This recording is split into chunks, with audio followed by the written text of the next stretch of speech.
오늘 함께 볼 하나님의 말씀은 창세기 44장 1절부터 17절까지 말씀입니다. 창세기 44장 1절부터 17절까지 말씀입니다. 이 시간 다 찾으신 줄 알고 함께 1절부터 합독하도록 하겠습니다. 함께 보시겠습니다. 요셉이 그의 집 청지기에게 명하여 이르되 양식을 각자의 자루에 운반할 수 있을 만큼 재우고 각자의 돈을 그 자루에 넣고 또 내 잔 곧 은잔을 그 청년의 자루아기 위에 넣고 그 양식값 돈도 함께 넣으라 하매 그가 요셉의 명령대로 하고 아침이 밝을 때에 사람들과 그들의 나귀들을 보내니라. 그들이 성읍에서 나가 멀리 가기 전에 요셉이 청지기에게 이르되 일어나 그 사람들의 뒤를 따라가서 그들에게 이르기를 너희가 어찌하여 선을 악으로 갚느냐. 이것은 내 주인이 가지고 마시며 늘 점치는 데에 쓰는 것이 아니냐. 너희가 이같이 하니 악하도다 하라. 청지기가 그들에게 따라가서 그대로 말하니 그들이 그에게 대답하되 내 주여 어찌 이렇게 말씀하시나이까. 당신의 종들이 이런 일을 결단코 아니하나이다. 우리 자루에 있던 돈도 우리가 가나안 땅에서부터 당신에게로 가져왔거늘 우리가 어찌 당신의 주인의 집에서 은금을 도둑질하리이까. 당신의 종들 중 누구에게서 발견되든지 그는 죽을 것이요 우리는 내 주의 종들이 되리이다. 그가 이르되 그러면 너희의 말과 같이 하라. 그것이 누구에게든지 발견되면 그는 내게 종이 될 것이요 너희는 내 것이리라. 그들이 각각 급히 자루를 땅에 내려놓고 자루를 각기 푸니 그가 나이 많은 자에게서부터 시작하여 나이 적은 자에게까지 조사하매 그 잔이 베냐민의 자루에서 발견된지라. 그들이 옷을 찢고 각기 짐을 나귀에 싣고 성으로 돌아가니라. 유다와 그의 형제들이 요셉의 땅에 이르니 요셉이 아직 그곳에 있는지라. 그 앞에서 땅에 엎드리니 요셉이 그들에게 이르되 너희가 어찌하여 이런 일을 행하였느냐. 나 같은 사람이 점을 잘 치는 줄을 너희는 알지 못하였느냐. 유다가 말하되 우리가 내 주께 무슨 말을 하오리이까. 무슨 설명을 하오리이까. 우리가 어떻게 우리의 정직함을 나타내리이까. 하나님이 종들의 죄악을 찾아내셨으니 우리와 이 잔이 발견된 자가 다 내 주의 노예가 되겠나이다. 요셉이 이르되 내가 결코 그러지 아니하니라. 잔이 이곳에서 발견된 자만 내 종이 되고 너희는 평안히 너희 아버지께로 도로 올라갈 것이니라. 아멘. 말씀도록 하겠습니다. 어제 본문에서 형제들은 마시며 요셉과 함께 즐거워한 후에 아직도 요셉이 요셉인지 모르고 다시 양식을 받아 야곱에게로 출발하게 됩니다. 즉 시험이 마친 것 같았고 이제 평안한 중에 끝나는 것 같았습니다. 근데 요셉의 시험은 베냐민에게만 5배로 음식을 더 주는 것으로 끝나지 않았습니다. 오늘 본문 가운데 어제의 평안은 철저히 깨지고 있습니다. 오늘 본문을 시작하며 1절에서부터 다시 한번 요셉의 시험이 시작되기 때문입니다. 요셉은 먼저 형제들의 자루에 양식을 운반할 수 있을 만큼 채웁니다.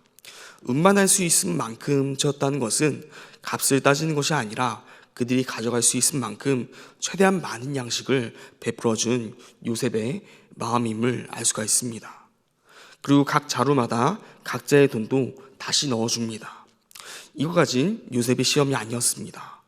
그저 값없이 베푼 은혜입니다. 시험은 그 다음에 나옵니다. 요셉의 은잔을 그 청년 즉 베냐민의 자루에 넣었던 것입니다. 그리고 3절에서 돌려보내기 시작하죠. 시험은 시작되었습니다. 그렇게 4절에서 곧바로 요셉은 청지기를 시켜 어찌 선을 악으로 갚는지 묻게 합니다. 자신이 점치는 데 사용하는 은잔을 훔쳐갔다는 것이 명분이었습니다.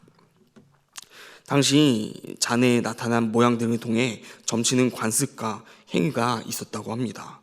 하지만 요셉이 실제로 점을 쳤는가 하면 많은 학자들이 아니다라고 대답합니다. 그 이유는 하나님을 섬기고 또 바로왕의 꿈 해몽도 하나님께 기도로 지혜를 간구하던 요셉이 그런 부정확한 잔을 통한 점을 치는 행위를 할 리가 없다는 것입니다. 그렇다는 것은 요셉이 지금 베냐민의 자루에 은잔을 넣고 그 은잔을 내가 점칠 때 사용한 것이라 라는 말하는 것은 그저 명분뿐이었을 것입니다. 자신이 그만큼 아끼고 필요한 물건인데 베냐민이 훔쳐갔다는 명분을 위해서 붙인 내용이라는 것입니다. 또한 어떤 이들은 요셉이 꿈을 꾸고 형제들에게 말한 것을 통해 결정적인 시기와 지투가 되어서 미움을 받고 또 종으로 애굽에 팔려왔듯이 베냐민도 점치는 행위, 미래를 알고자 하는 행위를 했다는 것을 통해서 요셉이 팔렸을 때와 동일한 환경을 조성하면서 이러한 베냐민을 형제들이 어떻게 하려는가 하는 시험으로서도 보는 학자들도 있습니다. 중요한 것은 베냐민을 붙잡을 명분을 만들고 또 형제들이 발목을 잡는 베냐민을 버리는지 그러지 않는지 시험하기 위함이란 사실은 변함이 없을 것입니다. 그렇습니다. 요셉은 지금 형제들을 시험하고 있는 것입니다. 자신을 종으로서 팔아버렸듯이 베냐민을 극한의 상황 속에서도 버리지 않는지, 형제들이 진정으로 뉘우치고 있는지 변화되었는지 판단하기 위함인 것입니다. 이런 모습들을 통해서 1절에서 각자 자루에 운반할 수 있을 만큼 충분한 양식과 돈을 채워 넣는 것은 혹시라도 베냐민을 버리고 갈지라도 그들이 오랜 기간 버틸 수 있도록 한 요셉의 배려입니다. 그러한 상황 속에서 청지기는 요셉이 명령한 대로 행합니다. 그러자 형제들은 당연히 자신들이 훔친 적이 없기에 7절에서 그 사실을 부인하죠. 그 부인하는 내용은 전에 자루에 있었던 돈이 들어있었던 것도 다시 가져왔는데 우리가 설마 훔치겠습니까? 만일 우리에게 발견되면은 그는 죽고 우리는 종이 되겠습니다 라는 말을 하면서 위험한 말을 하고 있는 것이죠. 하지만 청지기는 누구에게서 발견되면 그 사람만 종이 될 것이고 다른 자들은 죄가 없다라고 말을 합니다. 그리고 나이 많은 자에서부터 시작하여서 조사하기 시작합니다. 한 명 한 명씩 자루를 열며 확인할 때 그들은 안도했을 것입니다. 은잔이 발견되지 않았기 때문입니다. 그렇게 10명이 지나고 베냐민 한 명만 남았습니다. 형제들은 모든 긴장이 풀어졌을 것입니다. 이제 한 명만 남았기 때문입니다. 그런데 베냐민의 자루에서 요셉의 은잔이 발견됩니다. 그 상황에서 형제들이 가장 먼저 한 행동은 13절에서 옷을 찢는 것입니다. 마치 그들이 아버지 야곱에게 나아가 요셉이 죽었다고 피 묻은 옷을 보일 때 야곱이 옷을 찢으며 슬퍼하였던 것처럼 지금 형제들이 베냐민이 죄인으로 몰린 것을 슬퍼하고 있다는 것입니다. 형제들은 베냐민을 비난하지 않았습니다. 13절에 보면은 옷을 찢은 후 각기 짐을 나귀에 싣고 요셉에게로 함께 돌아오고 있기 때문입니다. 분명 청지기는 은잔이 나온 자만 죄인이며 다른 형제들은 죄인이 아니다 라고 미리 명시하였습니다. 그렇다는 것은 형제들이 요셉을 팔아 넘겼듯이 깔끔하게 범인이 된 베냐민을 버려두고 떠날 수 있는 상황이 만들어져 있는 것이죠. 요셉이 한 시험도 그러한 시험입니다. 베냐민이 싫어서 그에게 은잔을 넣은 것이 아니라 과연 베냐민이 범인으로 몰렸을 때 형제들이 요셉을 버렸듯이 베냐민을 버리는가 그 시험을 하기 위함인 것입니다. 형제들은 요셉을 팔아버리며 요셉만 없으면 아버지의 그 사랑이 다시 자신이 받게 될 것이라는 거짓된 평안을 누리려고 했습니다. 그런데 형제들은 요셉의 때와 다르게 베냐민을 버리지 않습니다. 그것이 나타낸 것이 13절에서 나귀의 짐을 싣고 성으로 돌아가는 장면입니다. 그렇게 14절에서 다시 요셉의 집 앞까지 오게 됩니다. 여기서부터 오늘 본문을 보면은 형제들로 표현됐던 것이 유다와 형제들이라는 표현으로 바뀌게 됩니다. 유다가 형제들의 대표성을 띠고 있는 것입니다. 유다는 요셉의 스토리 가운데 종종 대표가 되죠. 먼저 요셉을 팔자고 제안했던 인물도 유다이고 또 야곱 앞에서 베냐민의 담보가 되겠다 말했던 것도 유다입니다. 그리고 오늘 본문에서도 한 가지 그가 형제들 중에서 주도적인 역할을 하게 됩니다. 15절에서 보면은 요셉이 이 은자는 내가 점치 때 사용하는 것인데 중요한 것인데 이런 일을 왜 하였느냐 추궁할 때 16절에서 형제들을 대표하여 유다가 말하기 시작하죠. 16절 말씀은 함께 읽어보도록 하겠습니다. 16절입니다. 유다가 말하되 우리가 내 주께 무슨 말을 하오리까? 무슨 설명을 하오리까? 우리가 어떻게 우리의 정직함을 나타내리까? 하나님이 종들의 죄악을 찾아내셨으니 우리와 이 잔이 발견된 자가 다 내 주의 노예가 되겠나이다. 16절에서 보면은 유다가 말하기 시작하는데 내 주께 무슨 말을 하오리까? 라고 시작합니다. 실제로 인장이 나왔으니 변명할 여지가 없는 것입니다. 하지만 본인들이 실제로 한 일은 아닙니다. 그렇게 유다는 이 사건을 이렇게 해석하는 것이죠. 하나님께서 자신들의 죄를 드러내셨다라는 것입니다. 무슨 죄를 말하는 것입니까? 요셉을 팔아버렸던 그 죄를 말하고 있는 것입니다.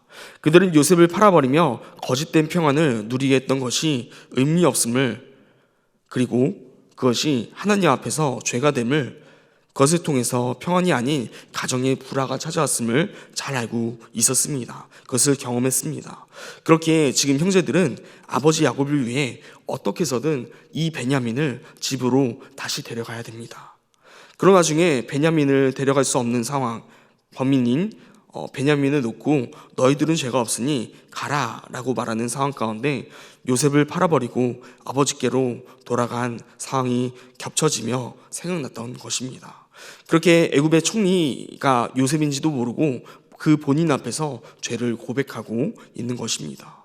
그러며 그때와 정반대의 선택을 하게 되는데, 정 베냐민을 종으로 삼아야겠다면 우리도 다 같이 종이 되겠다라고 말하고 있는 것이죠. 절대로 베냐민을 두고 갈 수 없다는 것입니다.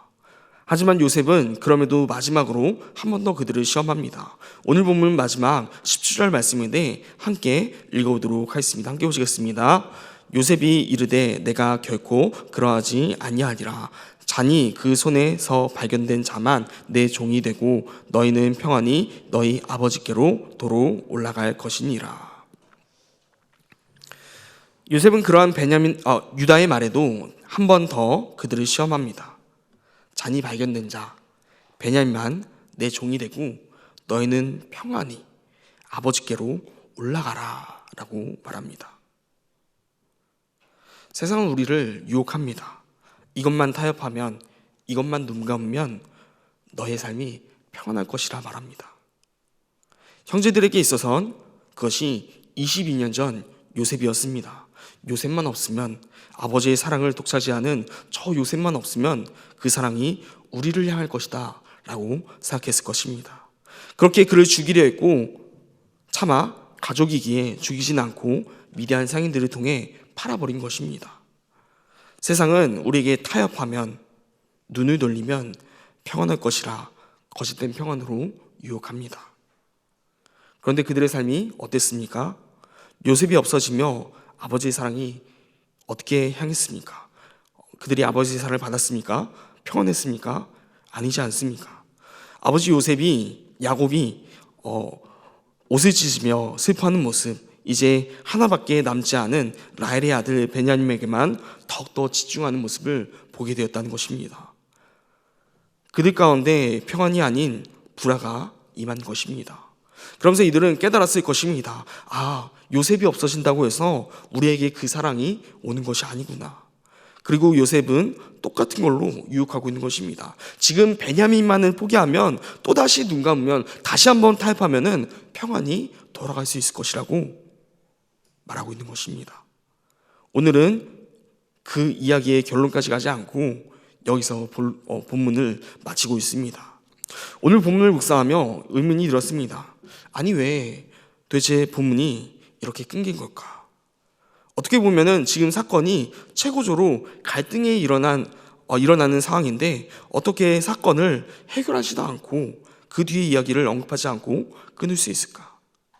그러면 오늘 본문 17절을 계속해서 묵상하게 되었습니다. 사실 우리는 이미 이 이야기의 결말을 잘 알고 있습니다. 형제들은 베냐민을 결코 버리지 않았고 요셉은 울며 형제들에게 자신이 요셉임을 말할 것이고 그 가족이 애굽으로 들어오게 될 것임을 누구보다 잘 알고 있습니다. 그렇게 17절에서 끝나는 이 모습이 상당히 불편하게 느껴질 수도 있는 것입니다.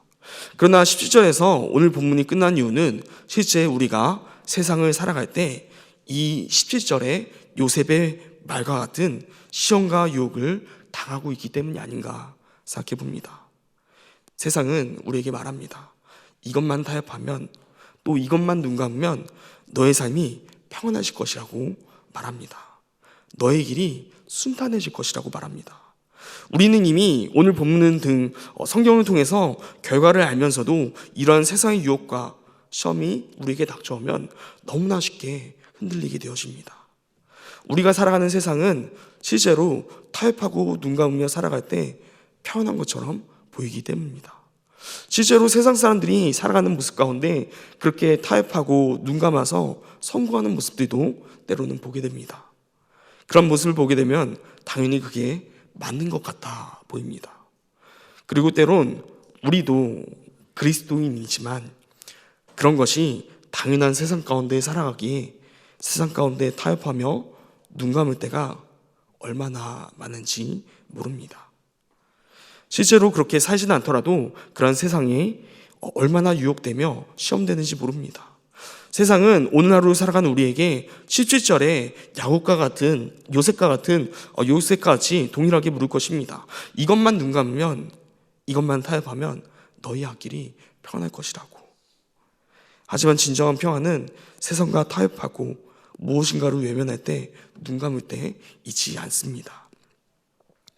어제 본문 가운데 이 형제들이 불안해하고 두려워하는 상황 가운데 결국 하나님이 역사하심으로 하나님이 드러나기 시작할 때 그때서야 이들 가운데 평안이 임하였음을 함께 경험하였습니다. 그리고 함께 즐거워하며 기뻐하였습니다. 진정한 평안이 임하는 때는, 우리가 함께 즐거워하며 기뻐하는 때는 세상적인 방법에 있지 않습니다. 세상적인 방법은 우리에게 타협하고 외면하면 평안해 줄 것이라 유혹하지만 진정한 평안은 하나님 안에서 하나님의 은혜를 누릴 때 우리에게 주어진다는 것입니다. 오늘 하루 살아가실 때 세상은 여전히 우리를 산 가운데서 유혹할 것입니다. 이것 하나만 타협하면, 이것 하나만 눈 감으면 편할 것이라고, 기쁨과 즐거움이 있을 것이라고 말할 것입니다. 죄는 언제나 이 정도는 괜찮다라고 우리에게 속삭입니다. 하지만 오늘 본문에선 이미 요셉을 팔아넘기며 세상이 유혹하는 평이 틀렸음을 경험했던 형제들이 나옵니다. 그것을 경험했음에도 또다시 그들에게 동일한 세상의 유혹이 임합니다. 그런 것처럼 오늘 우리가 말씀을 통하여서 세상의 유혹은 결코 평안을 말할지라도 평안할 수 없음을 살펴보았지만 여전히 우리 가운데 세상이 줄 수 있는 평안으로 우리를 유혹할 것입니다. 그럴 때마다 오늘 본문을 기억하며 이 찬양을 고백할 수 있기 소망합니다. 혹시 이 찬양 아십니까? 평안을 너에게 주노라. 세상에 줄 수 없는, 세상이 알 수도 없는 평안. 평안을 너에게 주노라. 그렇습니다.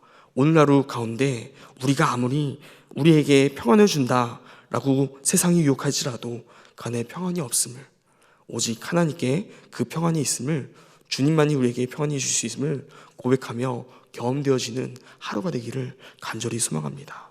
마지막으로 오늘 본문을 정리하며 마치려고 합니다. 세상의 평안은 회피와 타협에서 옵니다. 하지만 하나님의 평안은 회개와 직면 가운데 옴을 기억할 수 있기 바랍니다. 그래서 오늘 하루 가운데 그 하나님 앞에서 살아감을 통하여서 하나님의 평안을 경험하는 우리 모두가 될 수 있기를 간절히 소망합니다.